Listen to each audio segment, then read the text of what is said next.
15 شعبان کی رات میں ہمارے ملکوں میں جو ہمارے عجمی ملک ہیں اس میں وہ کچھ ہو رہا ہے جو نہ میرے نبی نے کیا، نہ صحابہ نے کیا، نہ تابعین نے کیا۔ عجیب و غریب عبادات گھڑ لی ہیں، عجیب و غریب اس کے اعمال بنا لیے ہیں اپنی طرف سے، اور مسجدیں بھری ہوتی ہیں اور روشنیاں لگی ہوتی ہیں اور وہ آتش بازی ہو رہی ہوتی ہے۔ میرے نبی نے اس رات کی فضیلت بتائی، عمل کوئی نہیں بتایا۔ جیسے یہاں کوئی صلاۃ تسبیح کی جماعت کرا رہے ہوتے ہیں، کوئی اجتماعی تہجد پڑھ رہے ہوتے ہیں، کوئی دیگیں چڑھا رہے ہوتے ہیں، کوئی آتش بازی کر رہے ہوتے ہیں، تو وہ اس میں اتنا غلو ہو گیا ہے کہ یہ بھی ٹھیک نہیں۔ اور کچھ علماء نے اس کے رد میں اس کا اتنا انکار کیا ہے کہ اس رات کی کوئی فضیلت ہے ہی نہیں، یہ بھی ٹھیک نہیں۔ اس بیچ کا راستہ، اس رات کی فضیلت میں جتنی احادیث ہیں وہ ضعیف ہیں، لیکن اتنی کثرت سے ہیں کہ ان سب کا مل کر جمع ہو کر کم از کم وہ حسن لغیر ہی تک تو پہنچ جاتی ہیں۔ اور ابن عثیمین رحمۃ اللہ علیہ نے بھی یہ لکھا ہے کہ زیادہ سے زیادہ ان احادیث کے مجموعے سے، چونکہ اگرچہ ضعیف ہیں لیکن کافی زیادہ ہیں، تو وہ حسن لغیر ہی تک پہنچ جاتی ہیں۔ تو حسن لغیر ہی سے کوئی عمل ثابت نہیں ہوتا، عمل ثابت ہوتا ہے صحیح حدیث کے سے۔ ایک احادیث کی کثرت سے روایات اور ایک امت کا عمل، کہ امت کا بہت بڑا طبقہ صدیوں سے اس رات کا اہتمام کر رہا ہے، لیکن کچھ عرصہ پہلے تک اہتمام تھا دن میں روزہ رکھنا، رات کو کوئی نوافل پڑھ لینا، کوئی دو چار زیادہ پڑھ لینا، لیکن اب یہ ڈھول تماشے جو اب شروع ہوا ہے اس کا تو کوئی وجود ہی کوئی نہیں ہے۔ تو اس رات کو اللہ تعالیٰ نے مبارک بنایا، اور حدیث پاک میں آتا ہے کہ اللہ تعالیٰ اس رات میں ساری دنیا کے لوگوں کی بخشش فرماتا ہے سوائے 5 آدمیوں کے، 5 کے سوا سب اہل ایمان کی بخشش ہو جاتی ہے۔ مشرک، المشرک، پہلا مشرک، دوسرا مشاحن، مشاحن کیسے کہتے ہیں؟ دل میں بغض رکھنے والا، کینہ رکھنے والا۔ تیسرا مسبل ازارہ، اپنے پاجامے شلوار چادر کو ٹخنوں سے نیچے تک لے جانے والا، لیکن ایک شرط کے ساتھ کہ وہ تکبر کی وجہ سے، سستی کی وجہ سے ہے، غفلت کی وجہ سے ہے۔ چونکہ جب آپ نے ایک مرتبہ اس کے بارے میں بات کی تو حضرت ابوبکر صدیق نے کہا یا رسول اللہ، میری چادر، عرب چادر باندھتے تھے جیسے ہمارے پنجاب کا لباس چادر تھا، اب وہ کم ہو گئے، ہماری تو بزرگ عورتیں بھی اور مرد بھی سب چادر باندھتے تھے، شلوار تو کسی کو پتہ ہی نہیں ہوتا تھا ہمارے بچپن میں۔ یہ تو پھر آہستہ آہستہ جب تعلیم آئی تو شلوار دیہاتوں میں بھی اور شہروں میں عام ہو گئی۔ تو اگر وہ اس لیے لٹکا رہا ہے کہ طبیعت میں تکبر ہے، پھر اس وعید کا وہ حقدار ہے۔ اگر ویسے اس کی نیچے جا رہی ہے تو میرا مالک ایسا، وہ تو ہے ہی رحیم و کریم، ہے ہی رحیم و کریم، ہے ہی رحیم و کریم، صرف شلوار نیچے لٹکانے سے وہ اتنی شدید سزا دے، اگر اس کے پیچھے تکبر ہے، پھر ہے یہ تکبر نہیں ہے تو انشاءاللہ وہ اس سے محفوظ ہوگا۔ تو اپنی چادر کو لٹکانے والا، لیکن بشرط تکبر۔ کتنے ہو گئے؟ عاق لوالدیہ، ماں باپ کا نافرمان، نافرمان ایسا کہ دکھ دینے والا. چھوٹی موٹی اونچ نیچ تو ہر بچے سے ہو جاتی ہے، نہیں جن نے والدین کو ٹکڑے ٹکڑے کر دیا ہو اور ان کو دکھ دے دے دے دے کے ان کا سینہ چیر دیا ہو.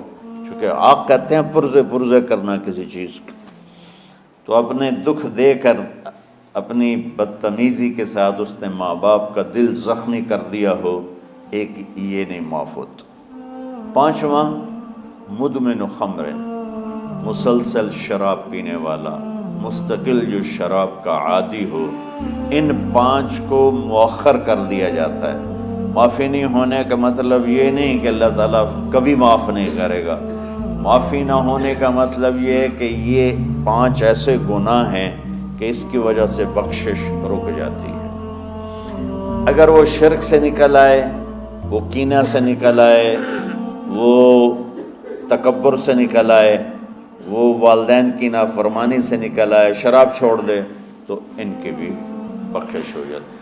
جب کوئی توبہ کرے گا فوراً بخشش ہو جائے گی. نہ 15 شعبان کی ضرورت ہے، نہ لیلۃ القدر کی ضرورت ہے، نہ بیت اللہ جانے کے ساتھ توبہ کی شرط ہے. جہاں بھی وہ بیٹھ کے توبہ کرے گا، جس لمحے میں کرے گا، اسی وقت اس کی توبہ قبول ہوگی اور اللہ اس کے پچھلے سارے گناہوں کو معاف فرما دے گا.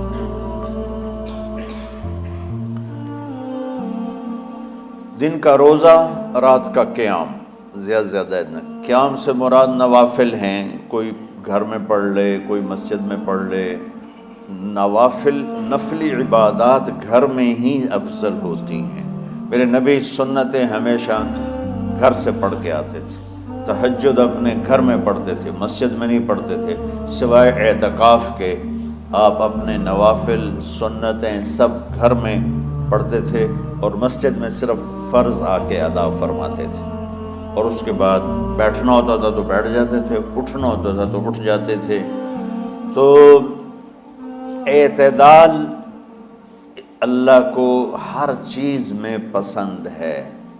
دنیا جو مختصر ہے اس میں کیسے پسند نہیں ہوگا؟ آخرت جیسے معاملے میں بھی اللہ ہم سے کہہ رہا ہے اعتدال امتن وسطا. ایسے عیسائیوں کی طرح ترک دنیا بھی نہ کرو، یہودیوں کی طرح دنیا کے پیچھے نہ پڑ جاؤ. رزق حلال بھی کماؤ، اپنے بچوں کو بھی دیکھو، اپنے فرائض کو بھی دیکھو جو دنیاوی ہیں، اور اللہ سے بھی اپنا معاملہ ٹھیک کرو اور درست کرو. بعد کے زمانے میں صحابہ کے بعد سے ہی ایک انتہا پسندی امت میں آئی. ساری ساری رات جاگنا. فلاں بزرگ تھے وہ رسے سے اپنے بالوں کو باندھ لیتے تھے کہ نماز پڑھتے پڑھتے جب نیند آئے اور جھٹکا لگے تو رسے سے بندھے ہوئے بالوں سے اس جھٹکے سے تکلیف ہو اور ان کی آنکھ کھل جائے اور پھر نفلوں میں شروع ہو. ایک فلاں بزرگ تھے وہ اپنے آنکھوں میں نمک کا سرما لگاتے تھے تاکہ آنکھیں جل جائیں، وہ اس میں وہ جلن پیدا ہو جائے اور نیند اڑ جائے. یہ ایسے واقعات بھرے پڑے ہیں. فلاں بزرگ تھے، انہوں نے 30 سال عشاء کے وضو سے فجر کی نماز ادا کی. یہ اپنی جگہ پہ بزرگی ہے، لیکن یہ بھائیو یہ دین ہم پیش نہیں کر سکتے. فلاں بزرگ تھے وہ 30 سال سے ستو کھا رہے تھے کہ روٹی کھانے اور ستو کھانے میں 70 دفعہ سبحان اللہ کا فرق پڑ جاتا ہے. تو روٹی کھائیں تو 70 دفعہ سبحان اللہ کم کہہ سکتے ہیں، اور ستو کھائیں تو 70 دفعہ سبحان اللہ زیادہ کہہ سکتے ہیں. تو لہٰذا ان کا مجھے تو 30 سال ہو گئے، میں تو ستو کھا رہا ہوں، میں تو روٹی نہیں کھا رہا. یہ دین نہیں ہے. یعنی یہ وہ دین نہیں جو ہم انسانیت کو پیش کر سکتے. یہ تو لوگوں کو دوڑانے والی بات. یہ راہبانیت کی شکل ہے. یہ وہ دین نہیں جو ہم لوگوں کو پیش کریں گے تو وہ کہیں گے واہ واہ واہ واہ کیا دین ہے بھائی، قبول کرو. یہ ایک قسم کا غلو آیا. میں ایک حدیث سناتا ہوں، بخاری شریف میں بھی ہے، مجھے اب ہر شے بھول گئی. لیکن وہ ہے نہی الغلو، اس طرح کر کے آپ لوگ زیادہ جانتے ہوں گے جو پڑھ رہے ہیں کہ غلو سے نہیں۔ حدیث آپ کو سب کو یاد ہوگی کہ 3 صحابہ آئے اللہ کے نبی کے گھر اور پوچھا کہ اللہ کے نبی رات کیسے گزارتے، تو گھر والوں نے کہا سوتے بھی ہیں، جاگتے بھی ہیں، کھاتے بھی ہیں۔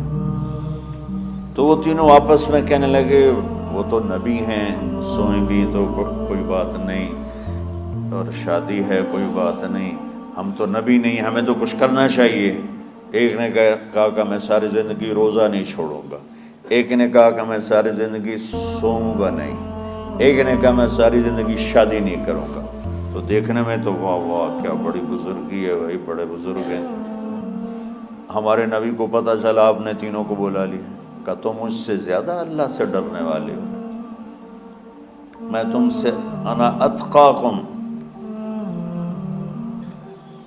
یا اخشاکم، الفاظ آپ لوگ کو زیادہ یاد ہوں گے لیکن مفہوم میں صحیح پیش کر رہا ہوں۔ آپ نے کہا میں تم سے زیادہ اللہ کو جانتا ہوں، تم سے زیادہ اللہ سے ڈرتا ہوں، میں سوتا بھی ہوں، میں کھاتا بھی ہوں، میں روزے بھی رکھتا ہوں، میں چھوڑ بھی دیتا ہوں، میری بیویاں بھی ہیں، میں اپنی بیویوں کے پاس بھی جاتا ہوں۔